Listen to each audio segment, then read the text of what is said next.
একদা ভীষণ গরম পড়েছে, রোদে যেন আগুন ঝরছে। কেউ যদি আমাকে ঠান্ডা এনে দিতে পারে, তাকে পুরস্কার দেব। মহারাজ, আমি আপনাকে এমন ঠান্ডা এনে দেব যা অন্য কেউ পারে না। পরদিন গোপাল রাজাকে নিয়ে গেল প্রাসাদের বাগানে।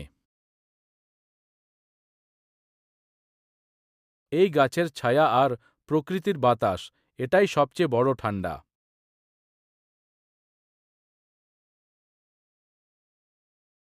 তুমি ঠিকই বলেছ, প্রকৃতির ছায়ার মতো আর কিছু নেই।